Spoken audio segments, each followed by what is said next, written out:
Friends hi అండి, hello, welcome back to my channel. ఈరోజు అయితే నేను మన తోటలో వచ్చినటువంటి కాకరకాయలు ఉన్నాయి కదా, ఈ యొక్క కాకరకాయలతో కాకరకాయ పులుసు అయితే చేద్దాం అనుకున్నాను. చాలా టేస్టీగాను హెల్తీగాను ఎలా చేసుకోవచ్చు ఏంటో చూసేద్దాం. వచ్చేసేయండి. వచ్చే ముందు అందరికీ కూడా చిన్న రిక్వెస్ట్ అండి, నా ఛానల్ చూస్తున్నారు కానీ ప్లీజ్ సబ్స్క్రైబ్ చేసుకోవట్లేదు అబ్బా. ప్లీజ్ సబ్స్క్రైబ్ చేసుకొని సపోర్ట్ చేస్తారని అయితే ఆశిస్తున్నాను. మన తోటలో చిన్నపై కాకరకాయలతో ఇది మూడోసారి అనుకుంటాను కాకరకాయ చారు చేసుకోవడము. లాస్ట్ క్రాప్ వచ్చినాయి, పోయినాయి. ఇదిగోండి, ఈసారి కూడా ఎందుకు చెట్టుపై ఇంత చిన్నగా ఉన్నప్పుడే పండు పారిపోయినట్టు అయిపోయి అసలు లాస్ట్ ఇంతకంటే చాలా పెద్దగా వచ్చి అస్సలు పండు పారలేదు. కానీ వీటి యొక్క సీడ్స్ మాత్రము తొందరగా ముదిరిపోతాయి. ఇదిగోండి సీడ్ చూడండి, అప్పుడే ఇలా మనకి కోటింగ్ వచ్చేస్తుంది అనమాట. అంటే ఇది మనం విత్తనం పెట్టుకోవడానికి వస్తుంది. అలా ఉన్నవి కొన్ని తీసి పక్కన పెట్టేసుకుందాము. నెక్స్ట్ విత్తనాలు పెట్టుకోవడానికి మొన్న మళ్ళీ 2 సార్లు పెట్టేశాను. ఆ చెట్టు ఇంకా అయిపోవడానికి వచ్చింది. ఇంకో కొత్త చెట్టు వస్తే మంచిగా కాకరకాయలు వస్తాయి అనేసి. కానీ ఎందుకు ఈ క్లైమేట్గా ఏంటో ఏ విత్తనాలు పెట్టినా అస్సలు రావట్లేదు. పాలకూర పెట్టిన, తోటకూర పెట్టాను, గోంగూర పెట్టాను, బెండకాయలు పెట్టాను, బీరకాయలు పెట్టాను, చిక్కుడుకాయలు పెట్టాను, తర్వాత బీన్స్ పెట్టాను, గోర్చిక్కుడు, ఇది ఏవి కూడా వస్తలేదు. ఎందుకంటే క్లైమేట్ ఏంటంటే మనకి కరెక్ట్గా సపోర్ట్ చేయట్లేదు. బాగా చల్లగా ఉంది. చల్లగా ఉంటే ఏంటంటే ఆ మొక్కలు అనేటువంటివి అంత ఈజీగా స్ప్రౌటింగ్ రాదేమో నేను అనుకున్నా. పొద్దున్న ఆకనేమో ఎండ ఎక్కువగా ఉంటుంది, తర్వాత సాయంత్రం అయ్యేటప్పటికి చలి స్టార్ట్ అయిపోతుంది కదా. ఆ యొక్క క్లైమేట్ అనేటువంటిది ఇన్ఫ్లెక్చువల్గా ఉంటే మొక్కలు అనేటువంటివి అంత ఈజీగానైతే గ్రో కావన్నమాట. అందుకోసమని 2 సార్లు పెట్టేశాను. కొన్ని విత్తనాలు వచ్చాయి కానీ అవి పెరగట్లేవు అనమాట, ఎదగట్లేవు. అవి ఎంత ఉన్నాయో అంతే ఉండిపోయి ఇంకా అవి వాటి యొక్క గ్రోతింగ్ అయితే పెరగట్లేదు అనమాట. ఎందుకంటే వాటికి కావాల్సినటువంటి ఆ యొక్క క్లైమేట్ అనేటువంటి కరెక్ట్గా ఉంటేనే మొక్కలు అనేటువంటి మంచిగా పెరుగుతూ వాటికి మనం పోషకాలు ఇచ్చినా కానీ వాటి యొక్క గ్రోత్ అయితే వస్తాయి అన్నమాట. క్లైమేట్ సపోర్ట్ చేయలేదనుకోండి, మనం ఎంత పోషకాలు ఇచ్చినా కానీ మొక్కలు అంత ఈజీగా అయితే గ్రో కావు. అదొకటి గుర్తుంచుకోండి.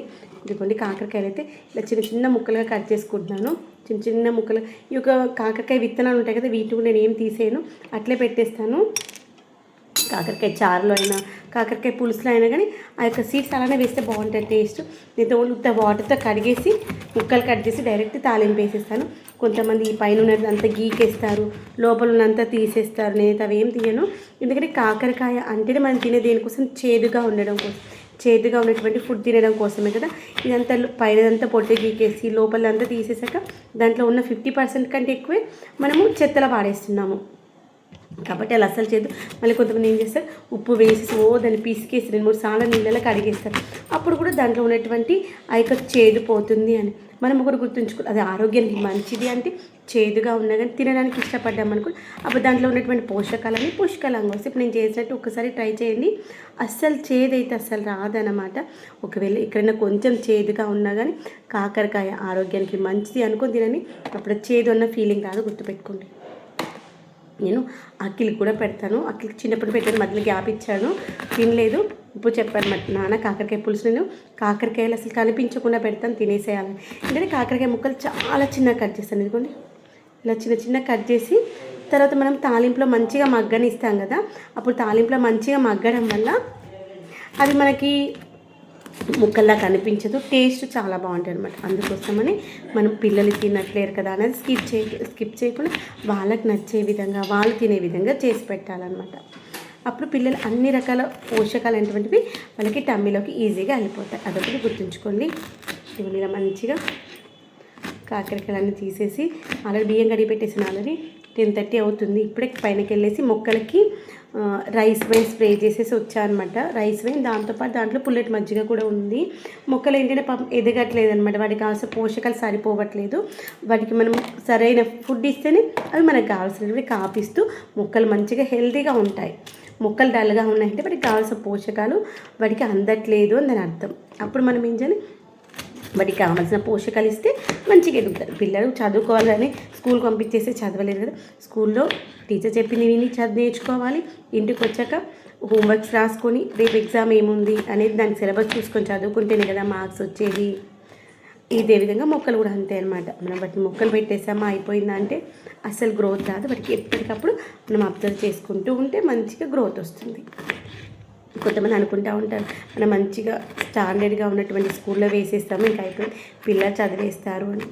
అది కాదేమో నాకు అనిపిస్తుంది. కానీ కొంతవరకు అది యూజ్ అవుతుంది. కానీ పిల్లలు కూడా చదవడానికి ఇంట్రెస్ట్ ఉండాలి, వాళ్ళకి ఇంట్రెస్ట్ చూపించేటువంటి బాధ్యత మనది. దాంతోపాటు ఇంట్లో మనం వచ్చాక కూడా వాళ్ళు ఏం చదువుతున్నారు ఏంటంటే చూసుకుంటూ ఉండాలన్నమాట. అదొకటి గుర్తుపెట్టుకుంటే పిల్లల గ్రోత్ వస్తుంది. మొక్కల్ని ఎప్పటికప్పుడు మనం అబ్జర్వ్ చేస్తూ వాటికి ఏమైనా చెట్లకు నీళ్ళు పోయడానికి పోయినప్పుడు ఓన్లీ నీళ్ళు పోసేసినామా వచ్చేసినామా అని కాకుండా ఆకులు ఎలా ఉన్నాయి, కొమ్మలు ఎలా ఉన్నాయి, ఎండిపోయినాయా లేదంటే పండువారిపోయినాయా, ఆకులు ఏమైనా తిన్నట్టు అనిపిస్తుందా, లేదంటే కాండలు ఆకు వెనకలు ఏమైనా పురుగు వచ్చిందా, కాండానికి ఏమైనా పురుగు వచ్చిందా, అవన్నీ అబ్జర్వ్ చేసుకుంటూ ఉన్నాం అనుకోండి. దానికి ఏమైనా పెస్ట్ వస్తే మనం అప్పుడు అబ్జర్వ్ చేసి ఆ పెస్ట్ని కంట్రోల్ చేసుకోవచ్చు. పురుగు ఏమైనా వస్తే పురుగు తీసేసి చంపేసేయచ్చు. అప్పుడు మొక్క అంటే ఎదుగుతూ ఉంటుంది. ఎప్పటికప్పుడు చంటి పిల్లల్లాగా మొక్కను చూసుకుంటూ ఉంటేనే మొక్కలు మంచిగా గ్రోత్ వస్తుంది. అయితే గుర్తుంచుకోండి. ఇవన్నీ కాకరకాయలు అయితే మంచిగా బాగుంటాయి. ఈసారి నాకు ఎందుకో బాగా అనిపించింది. ఇంత చిన్నగా అయిపోయి ఇలా వంకర తిరిగిపోయింది. అసలు వంకర తిరిగిపోలేదు. లాస్ట్ టైం వరకు ఇంత పెద్దగా వచ్చేది. నేనే ముదిరిపోతాయేమో అని తీసేసాను. ఇవన్నీ చిన్నగా ఉన్నప్పుడే సీడు ముదిరిపోయినట్టుగా ఉంటుంది, కానీ టేస్ట్ బాగుంటుంది. అలానే బాగా చేదుగా ఉండదు, అలానే చేదు లేకుండా ఉండదు అనమాట. కొన్ని కాకరకాయలు బాగా చేదుగా వస్తాయి. అసలు ఆ కాకరకాయ చేదును మనం తినలేం కదా, అలా వస్తాయి. కానీ ఇవైతే మరీ అంత చేదు లేవు, అలానే నార్మల్ చేదు లేకుండా కూడా లేవన్నమాట, మంచిగా ఉన్నాయి. నాకు ఆ రోజు యాక్చువల్గా మార్కెట్కి వెళ్ళి ఈ యొక్క కాకరకాయలు తీసుకొచ్చుకున్న రోజు నాకు ఆ యొక్క టేస్ట్ నచ్చిందనమాట. ఆ సీడ్స్ తీసి పక్కన పెట్టేసి ఎండిన తర్వాత ఒక 4-5 రోజుల తర్వాత అప్పుడు మట్టిలో వేసుకున్నాను. అప్పుడు ఏదో వేసేసినా అన్నట్టు వేసేసిన ఆటోమేటిక్గా చాలా విత్తనాలు వేసి ఒక 5-6 విత్తనాలు 5-6 కుండీలలో వేస్తే ఒక్క కుండీలో ఒక్కటే వచ్చిందనమాట. ఒక్కటే వచ్చినప్పుడు అనుకున్నాను, ఎందుకంటే మనకి తీగ జాతి మొక్కలు ఒకటే మొక్క రావద్దు. ఎప్పుడైనా కానీ మనం పెట్టుకున్నప్పుడు ఒకటే మొక్క పెట్టుకోవద్దు అనమాట. ఒక 5-6 మొక్కలు పెట్టుకోవాలి. ఎందుకంటే అవి పాలినేషన్ చేయడానికి మనకి వాటికి మేల్ ఫ్లవర్స్ ఫీమేల్ ఫ్లవర్స్ ఉండాలి కదా. అందుకోసమని మనము తీగ జాతి మొక్కలు పెట్టుకుంటే మినిమం 2 ఇంకా 2 కంటే ఎక్కువనే పెట్టుకోవాలన్నమాట. అప్పుడే మనకి పాలినేషన్ చేసుకోవడానికి ఫ్లవర్స్ అనేటువంటివి ఉంటాయి. అదొకటి చూసుకోవాలి. ఇదిగోండి కాకరకాయలు అన్నింటినీ ఇప్పుడు ఇదే విధంగా కట్ చేసేసుకుందాము. ఇప్పటికి ఇది 3వ కాకరకాయ. ఇంకోండి ఇవి రెండైతే కొంచెం పండువారిపోయినట్టున్నాయి. చూద్దాం లోపల ఎలా ఉందో చూసేసి విత్తనాలు ఏమైనా ఉంటే మంచి గట్టిగా వచ్చిన విత్తనాలు ఏమైనా ఉంటే సీడ్స్ పెట్టేసుకుందాం. ఇప్పుడు మన దగ్గర కాకరకాయ విత్తనాలు 2-3 ఉన్నట్టున్నాయి. ఇంకా మళ్ళీ మనం పెట్టినా కానీ మళ్ళీ ఒక్కటి కూడా రాలేదు. బెండకాయ విత్తనాలు పెట్టినాను, బీరకాయ విత్తనాలు పెట్టినాను, చిక్కుడుకాయ పెట్టినా, గోరు చిక్కుడు పెట్టినా, ఏం వస్తలేదు అసలు. గోంగూర పెట్టాను, పాలకూర పెట్టిన, చుక్క కూర పెట్టిన, గంగవేల కూర పెట్టాను, తోటకూర పెట్టాను, బచ్చల కూర పెట్టాను. ఒక్కరు కూడా రమ్మన్నా వస్తలేదు. అప్పుడప్పుడు మనకు మొక్కల్లో పడి ఉన్నటువంటి విత్తనాలు ఉంటాయి కదా, తోటకూర విత్తనాలు, గంగవేల కూర విత్తనాలు, అవి మాత్రమే వస్తున్నాయి. నేను వేసింది ఒక్కటి కూడా రాలేదు. టమాటా నారేమో అక్కడక్కడ కనిపిస్తుంది, ఒక కుండీలేమో ఉన్నట్టుంది. ఇది కూడా పండు వారిపోయింది, కానీ దీనికి లోపల పురుగేమో వచ్చినట్టుంది. అదే దానికి ఫ్రూట్ ఫ్లైస్ వస్తున్నాయి. ఈ కాకర చెట్టు కూడా ఫ్రూట్ ఫ్లైస్ వస్తున్నాయి. మొన్న 2 మొక్కలు మంచి పెద్దగైనాక ఫ్రూట్ ఫ్లైస్ వచ్చేసాయి. అందుకే మనం చూసుకుంటూ ఉండాలి మొక్కలు. ఫ్రూట్ ఫ్లైస్ వచ్చాయంటే ఇక అవి పండ్లు అయిపోయినట్టే. లాస్ట్ టైం వచ్చినటువంటి డ్రాగన్ మొక్కలు అన్నిటికీ ఫ్రూట్ ఫ్లైస్ తినేసాయి. ఇక మొన్న వచ్చినటువంటి ఏంటి గుమ్మడికాయ కూడా అంతే ఫ్రూట్ ఫ్లై తినేసింది.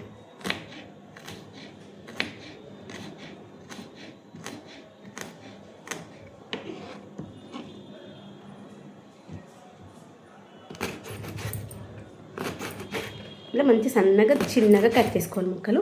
చిన్నపిల్లలు కూడా వద్దు అంటే వాళ్ళకి నచ్చ చెప్పి వాళ్ళకి దీనికి పక్కన కొంచెం స్నాక్ లాగా ఏదైనా పెట్టించామనుకుని తినేస్తారు మంచిగా. అఖిలైతే ఇష్టంగానే తింటాడు. యాక్చువల్గా కాకరకాయ పులుసు మనం పొద్దున్న చేస్తే రాత్రికి బాగుంటుంది, చేసినప్పుడు తినే కంటే సూపర్గా అనిపిస్తుంది.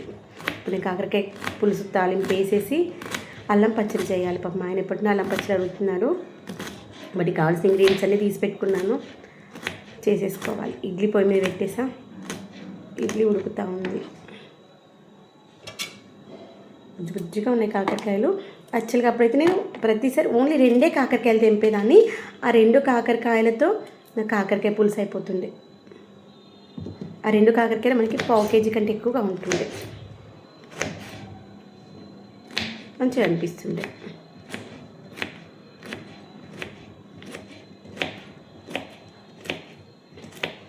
ఇలా మంచి అన్ని కట్ చేసి ఇప్పుడైతే కాకరకాయ పులుసు చేసేసి మా ఆయన తినేటప్పటికి లంచ్లోకి మునగాకు, తోటకూర, గంగవేల్ కూర ఉంది.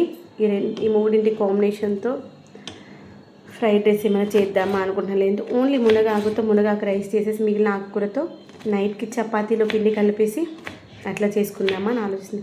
ఆకుకూరలు ఏమైనా ఉన్నాయనుకొని చపాతీ పిండిలో కలిపేసుకొని మంచి చపాతీ చేసేసుకొని దానికి అంచుకి కర్రీ కానీ లేదంటే మంచి గట్టిగా ఉన్న పెరుగు తీసుకుని దాంట్లో కొంచెం సాల్ట్ వేసి ఆనియన్స్ వేసేసుకొని మంచిగా మిక్స్ చేసుకొని తింటే చాలా బాగుంటుంది. ప్రతి దానికి కర్రీనే అవసరం లేదు, అలా కూడా తినవచ్చు.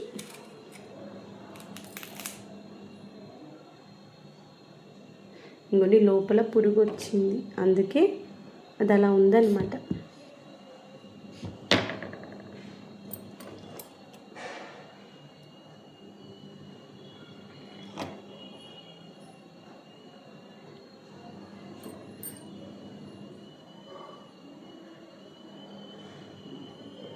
పురుగు బయటకు వస్తూ ఉంది, పురుగు ఉంది.